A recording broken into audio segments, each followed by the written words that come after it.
Hey guys, so as you could tell by the subject on the intro, I was in the hospital this week. It's not something I even anticipated, but New Year's Eve, Cole and I were at home, and I started to get this weird pain in my shoulder, and I kind of thought nothing of it because my shoulder hurts often. But then this pain went up my neck, and that was concerning because I have a port. And so I thought, okay, well, maybe my port has a clot, which has happened before. And so I took some ibuprofen, waited a little while. It wasn't helping like it usually does when I can sense a clot. So I called the nurse's line for a hospital out of town, and I asked what I should do. And she said, well, you need to go into the ER. I really didn't want to go into the ER because despite our hospital's best efforts, they don't have the resources. Like they're a really small hospital. And so I didn't want to go in unless I absolutely had to. So she told me, you need to go. And I went in. And by this time, it was about probably 1:30 in the morning. And I explained that my arm had been hurting, and up to this point for a few weeks, I'd had this discharge coming from my port site. And earlier, I had it cultured, and it wasn't coming back showing anything bad, so I got put on some antibiotics just to be proactive, and I went about my business. Well, that day it started leaking discharge, and it wasn't a good color. It was like a yellow color, that you would be worried about. So I went in, and when I went in, it had kind of healed over, or whatever, and so the doctor nicked that area and got a bit of that discharge to come out, and she swabbed it for a culture. So we waited and got a culture back, and I kind of went on and off to sleep. Cole had been in the room trying to sleep on some folding chairs. And then the next thing I know, I got woken up, and they said, well, you have to go for a CT scan because we're checking for clots. And I thought, okay, that's normal. If I'm worried about a clot, they should check for clots. That was fine. So I got the CT, and I came back to the room, and I went back to sleep. Next thing I know, I got woken up by the doctor, and she said, your port's infected. The culture we drew from your lab came back positive for infection for staph. And so we're going to send you to another hospital, which is about 2.5, 3 hours away. And I was glad because it's a hospital with more resources, more doctors. And so I went in the ambulance to this hospital. They said it would be a while because they had taken some other patients by ambulance. So they actually took me to a room and let me kind of watch some TV and eat some breakfast. And Cole had went home to do his morning shift at work, take a nap. So they told me that I had to be ready by 9 o'clock in the morning to go in the ambulance, that they would be there. So Cole went home and packed me a little bag with some clothes and all those things. And I thought up to this point that I would get some oral antibiotics, I would get this clot busted, and I would be home like later that day because it was 9 o'clock in the morning. So he packed the bag. I went off in the ambulance, and we had really bad weather. So it took us 3 hours, maybe a little more, to get there. And Cole was going to follow behind, but the weather was so bad that they decided to wait. And my grandpa decided to go with him, just to be safe because it was bad weather. They decided to wait to see because later in the day the weather was supposed to improve and they would be able to go to meet me at the hospital. Well, the weather didn't really improve, and by the time it did, the roads were really icy. It was just really dangerous. And so I talked to everyone and I said, I'm okay. I'm in good hands at the hospital. So there's no reason for you to come. I can handle it. If you can't make it here, it's fine. So then I got to the hospital. I got set up. The doctor came in and told me, you have a staph infection. It's not in your port, but it's not in the port itself, like in the catheter. It's just in your access point under your skin. We need to take care of it, obviously. So they started me on IV antibiotics. And I thought, okay. Well, the crappy thing about this was that I didn't have a port anymore. They couldn't use it. Well, I had it, but they couldn't use it because it was infected, obviously. So that really sucked because I had to get lots of IVs. Lots and lots of IVs. The IV situation was so frustrating because I just don't have good veins. I never, ever, ever have, even when I was younger, even when I was a baby in the NICU. I just don't have good veins. It's just not a good situation.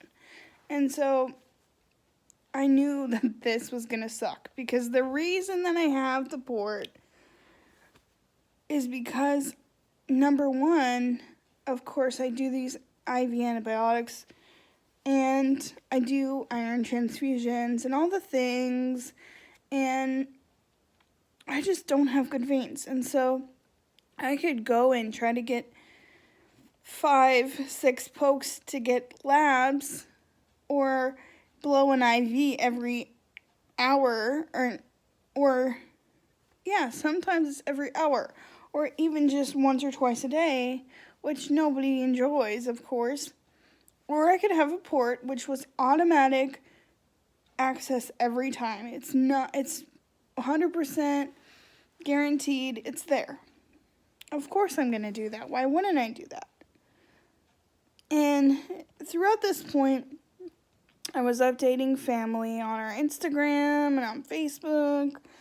And so I kept everyone in the loop. And these were some of the things that I said.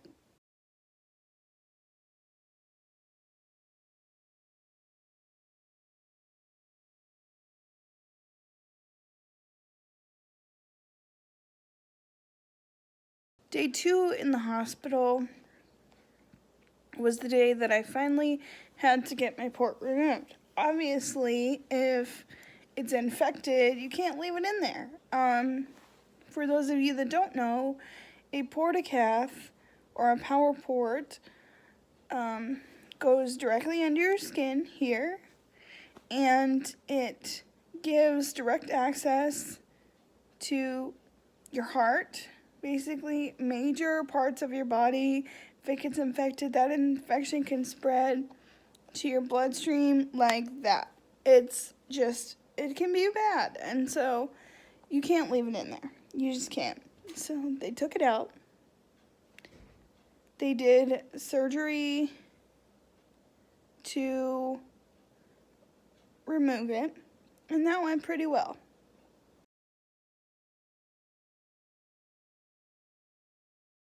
They did the procedure in interventional radiology, so they don't actually put you to sleep.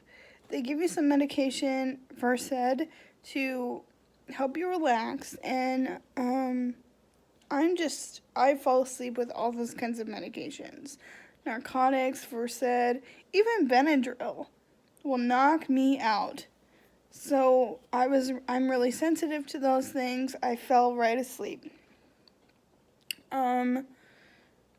Before I had fallen asleep, I talked to the radiologist who was doing the procedure, and I said, I have this really bad adhesive allergy. It causes blisters on my skin. Please don't use the tape that comes in the regular Tegaderm kits.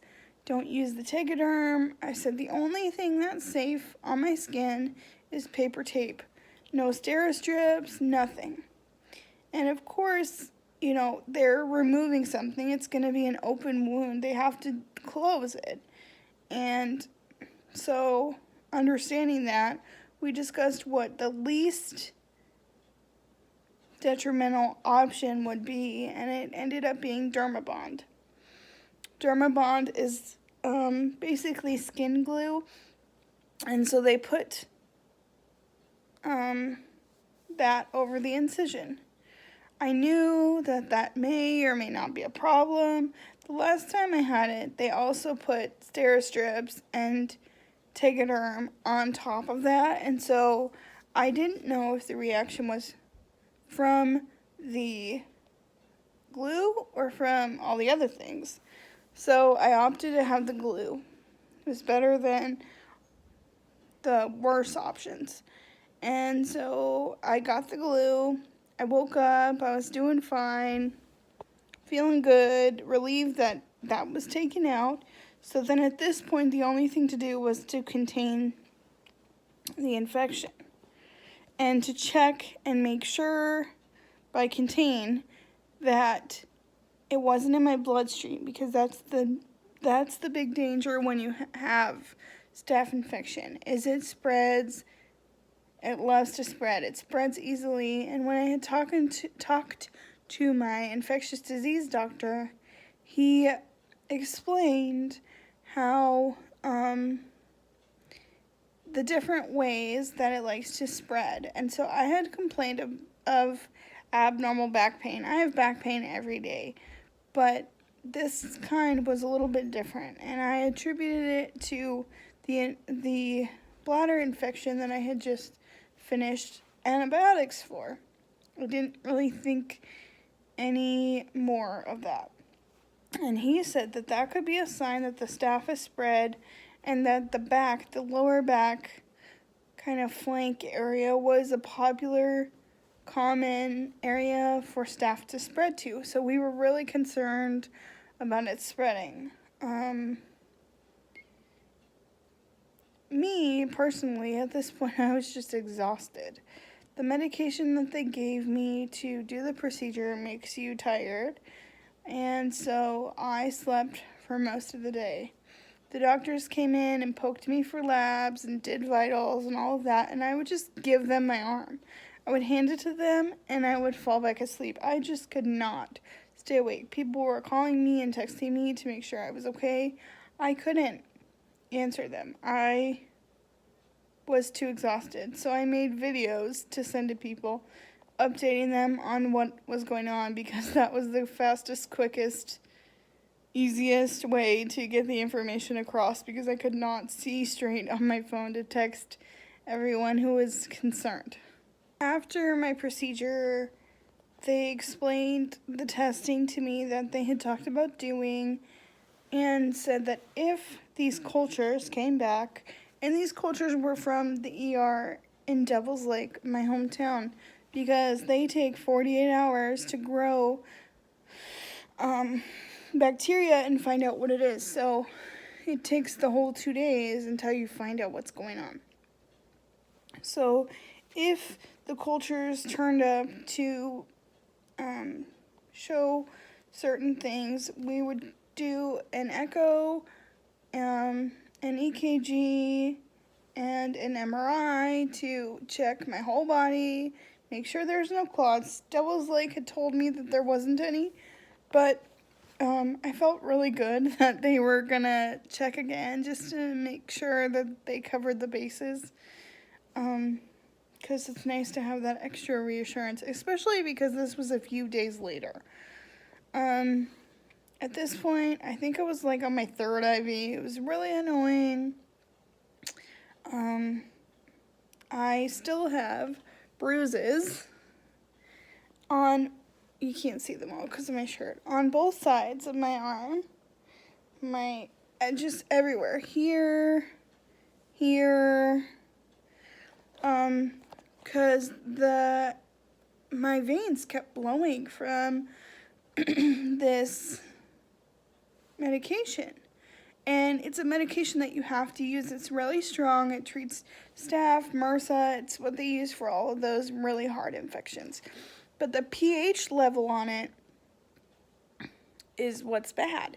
It's so acidic that it just destroys your veins. And some people have to get a new IV after 2 doses, which is 2 doses a day. So every day people have to get a new IV.